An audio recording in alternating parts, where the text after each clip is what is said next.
આખી દુનિયાના સંચાલન માટે શિવજી પાસે આટલી વસ્તુ છે, આટલી સંપત્તિ છે એની. શિવજીની સંપત્તિ કેટલી? આપણને સરકાર પૂછે કે તમારી સંપત્તિ કેટલી, આવકવેરો કે કંઈ આપણે ભરવાનું હોય ત્યારે પૂછે આપણને કે તમારી આવક કેટલી, સંપત્તિ કેટલી. તો શિવજીને કોઈ પૂછીએ આપણે કે ભોળાનાથ તમારી સંપત્તિ કેટલી, તો શિવજીએ જાહેરાત કરતા પુષ્પદંત આચાર્યએ મહિમ્નમાં લખીને આપ્યું કે શિવજીની સંપત્તિ આટલી છે. મહોક્ષા ખટ્વાંગમ પરશુરજિનમ ભાસ્મ ફાણીના. એક ગરડો બળદિયો, મહોક્ષા. મોક્ષા એટલે ગરડો બળદિયો. આ શિવજીની સંપત્તિમાં છે. બોલો, શિવજીની સંપત્તિ કેટલી, એની વસ્તુ કેટલી? નંદીનું માતમ તમે જુઓ. નંદી કોણ છે? પરેશરભાઈ, નંદી કોણ છે? નંદી એ શિવની સંપત્તિમાં નામ આવ્યું. શિવ નો છે કહેવાનો અર્થ. એક અર્થમાં કેવું હોય તો કહી શકું હું તમને સમજાવવા માટે કે પાર્વતીનું નામ અહીંયા નથી. એટલે શંકા પડે આપણને, ભલે હારે ને હારે રે, પાર્વતીનું નામ ન હોવું જોઈએ યાર, કે પાર્વતી પણ શિવના છે.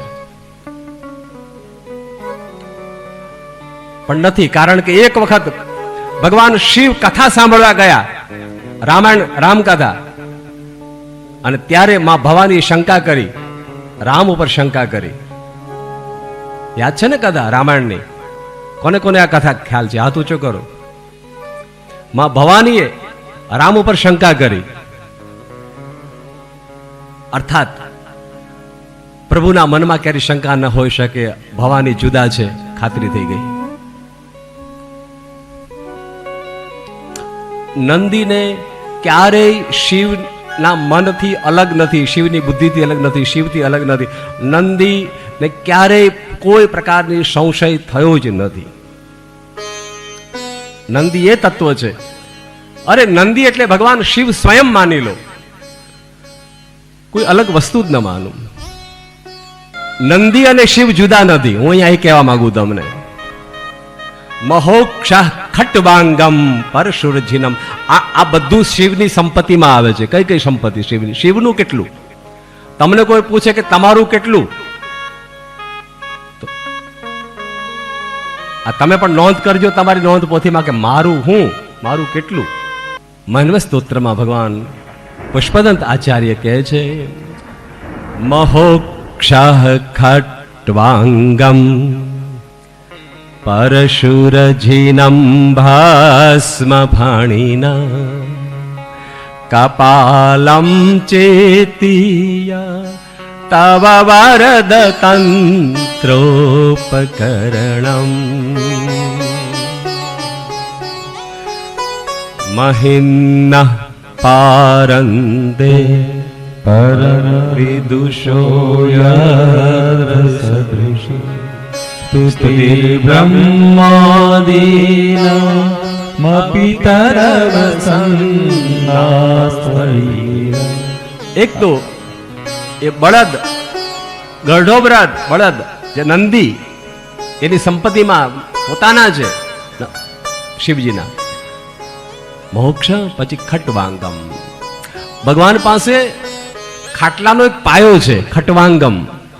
ખાટલાનો એક પાયો. ઘણા એવું પણ કહે છે કે ખાટલાનો પાયો એની પાસે, ખાટલાનો પાયો એક સંપત્તિમાં આરામ કરવા માટે. ખાટલા ઉપર આરામ થાય ને, ચાર પાયા હોય તો, પણ શિવજી પાસે એક જ પાયો છે, આરામ કરવા માટે, સુવા માટે. જોયો છે તમે શિવજી વિશ્રામ કરે? શિવજી ક્યારે સૂતેલા છે જ નહીં. શિવજી ક્યારે સૂતેલા છે જ નહીં, ક્યારે સૂતા નથી. શિવજી બેઠેલા જ છે કાયમ માટે. શાંતાકારમ ભગવાન શિવજી છે. મારા ભાઈ બહેનો, શિવજી ક્યારે વિશ્રામ કરતા નથી, પણ હા શિવજી વિશ્રામ કરે છે ખટ્વાંગના ઉપર, ખટ્વાંગની ઉપર. ખટ્વાંગ એક પાયા ઉપર. બોલો, હમણાં તમને કહ્યું, તમે કહો હા બરાબર છે બાપજી. સાધુ સંતો માળા જપે, બેરખો જપે, અને બેરખો જપતા જપતા હાથ જેના પર રાખે એ લાકડાનું એક અહીંયા ઓલું આમ ટેકો હોય છે, ખબર છે? જોયું તમે?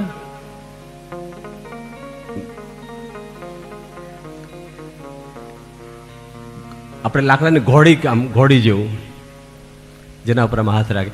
આમ હાથ રાખી રાખીને જપ કરતા કરતા હાથ જ્યારે થાકી જાય, આમ થાક લાગે શિવજીને કોઈ કાર્ય કરતા કરતા, ત્યારે એક ખટવાંગ છે, એનું નામ છે ખટવાંગમ. મોક્ષા ખટવાંગમ. એક જ પાયો હોય અને 4 પાયા ન હોય. જ્યારે ખાટલા ઉપર શિવજી આરામ કરતા હોય એ રીતે ભગવાનને હાથ મૂકે અને શિવજીને સમાધિ લાગી જાય. સાહેબ હર હર.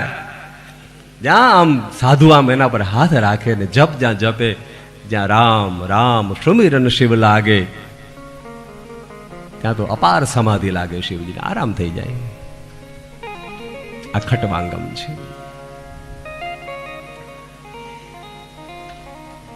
મહોક્ષા ખટવાંગમ પરશુરજીનમ ભસ્મ ફાણીના. ભગવાન પાસે ત્રિશૂલ છે. ભગવાન ત્રિશૂલને ધારણ કરે છે, કામ ક્રોધ અને લોભને કંટ્રોલમાં રાખે છે. સત્વગુણ, રજોગુણ અને તમોગુણને કંટ્રોલમાં રાખી શકે એના પર છે ભગવાન શિવજી. એને કંટ્રોલમાં રાખે, એના ઉપર ભગવાન છે, એના હાથમાં છે બધું. ત્રિશૂલના અનેક અર્થો કર્યા છે. અને ત્રિશૂલ એટલે ભગવાન શિવની શક્તિ. શક્તિ હંમેશા હાથમાં હોય. આદ્ય શક્તિ જગદંબા જેની આગળ ને આગળ હોય છે, જેના હાથમાં ને હાથમાં હોય છે. સમસ્ત દુનિયાનું સંચાલન કરનારી ત્રિગુણાત્મિકા જગદંબા મમ માયા ભગવાન શિવજીની સાથે ને સાથે એનો હાથ પકડીને કાયમ હોય, એ અર્થમાં ત્રિશૂલ. ભગવાન પાસે એક ખપ્પર છે. એક ખપ્પર છે. તમે ખપ્પર જોયું હશે. જ્યારે સાધુ સંત જ્યારે ભિક્ષા માંગવા નીકળે ત્યારે ખપ્પરની અંદર તુંબડાનું બનાવેલું હોય અને એ પણ હોય. અને ખપ્પર અઘોરી સાધુ હોય તો ખોપડીનું પણ હોય ખપ્પર. અને અનેક પ્રકારના ખપ્પરો. પણ ખપ્પર એને કહેવાય. ભગવાન શિવજી પાસે જે ખપ્પર છે, જે વસ્તુ છે, એમાં બધી વસ્તુ, દુનિયાભરની વસ્તુ સમાઈ જાય. અર્થાત આખી દુનિયા એમાં હમાઈ જાય છે. એ જ્યારે આમ લાંબુ કરે અને તમે એમાં ગમે એટલું નાખો, આખી દુનિયા હમાઈ જાય એની અંદર. અને હા, એ જ ખપ્પર એવું છે કે ભગવાન શિવજી આમ કરે, આખી દુનિયા એમાંથી પ્રગટ પણ થઈ જાય છે. સાહેબ, જ્યાંથી દુનિયાની ઉત્પત્તિ થાય છે અને જે મંત્ર દ્વારા, જે શક્તિ દ્વારા પોતા આખા જગતનું સંચાલન કરે છે, એ તત્વ છે પોતાના હાથની અંદર સમાયેલું છે. ભગવાન શિવજી ખપ્પર એવું છે કે દુનિયાને અંદર સમાવી પણ દે છે અને અંદરથી પ્રગટ પણ કરી દે છે ધારે ત્યારે. ભગવાન પરશુરજીનમ ભસ્મ ફાણી. ભગવાન પાસે ફાણીના એટલે કે સર્પ છે. સર્પ છે ફાણીના.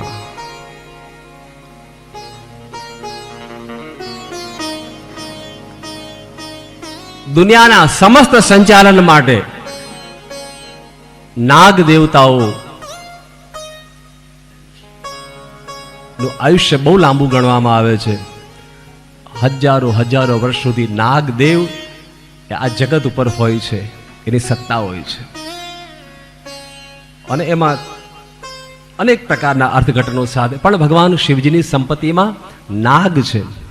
ભગવાન શિવજીના ગળામાં કયો નાગ છે? કોણ કહેશે? બોલો.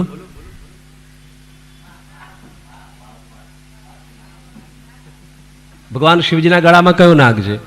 અચ્છા, નારાયણ વિષ્ણુ ભગવાન સેના પર શૈયા કરે છે? શેષ નારાયણ. એ તો ખબર છે ને બધાને, તો બહુ સહેલું વસ્તુ. બહુ અચ્છે, ચલો તાલી પાડી વધાવી દઈએ. તમારી વાત બી બરાબર, તમારી વાત બી બરાબર, તમારી વાત બી બરાબર. વાસુકી નાગને પોતાના ગલે પટો કરીને રાખ્યો. ભગવાન શિવજીને વિષધાર બહુ ગમે છે, કારણ કે ભગવાન શિવજી જગતના ઝેરને પીવે છે, જગતના દુઃખને ગ્રહણ કરે છે. ભગવાન શિવજીનું નામ જ તે.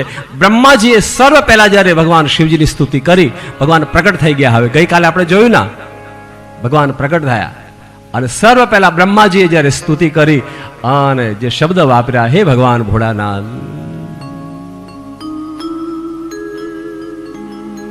મારે તમારી સ્તુતિ કરવી છે, મારે તમારી પ્રાર્થના કરવી છે. બ્રહ્માજીએ શિવ પુરાણમાં જ્યારે પહેલી સ્તુતિ શિવજીની કરી ત્યારે એના માટે શબ્દ વાપર્યો. શું શબ્દ વાપર્યો? કયા શબ્દથી શરૂ કરું? બ્રહ્માજીએ શિવને પૂછ્યું, શિવજી કે મારા અનેક નામ છે, ગમે ત્યાંથી શરૂ કરો, તમને જે ગમે એ વાપરો શબ્દ. તો બ્રહ્માજીએ કીધું, મને એક જ શબ્દ તમારા પ્રત્યે ગમે છે, બહુ જ ગમે છે, બધા શબ્દો ગમે, શિવના બધા શબ્દ ગમે.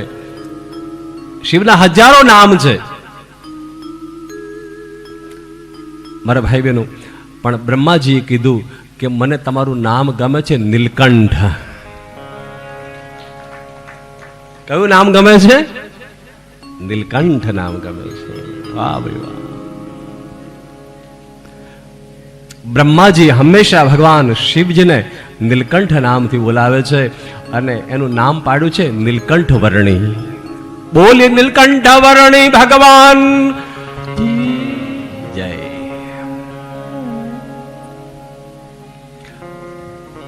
પ્રભુ તમે એમાં રૂપાળા લાગો છો, નીલકંઠ વર્ણી. ભગવાન શિવજીએ જે ઝેર પીધું અને ઝેર પી અને આખો કંઠ જે નીલ દયો, એ મહોક્ષ ખટવાંગમ પરશુરજીનમ ભસ્મ. ભગવાન શિવની સંપત્તિમાં ભસ્મ છે.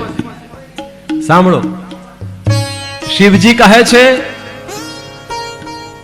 આપણું શું? તો મને તમને સમજાવવા માંગે કદાચ શિવજી કે અંતે તો બધું ભસ્મ જ છે. અગ્નિરીતિ ભસ્મ, જલમિતિ ભસ્મ, સ્થલમિતિ ભસ્મ, સર્વ વ્યો હવા ઇદમ ભસ્મ, મન એતાની ચક્ષુઘુખી ભસ્માની. અંતે તો બધું ભસ્મમય થવાનું છે. તો ભગવાન શિવજી કહે સાચી સંપત્તિ તારી કઈ? તો કે ભસ્મ. તારું તત્વ જો કોઈ હોય તો ભસ્મ છે, મૂળ. આ માટીમાંથી માટી સમાઈ જવાની છે અને એટલે જ ભસ્મને યાદ કરી અને પોતાના શરીર ઉપર તિલક કરી દે, ભસ્મ લગાડી દે શરીર ઉપર.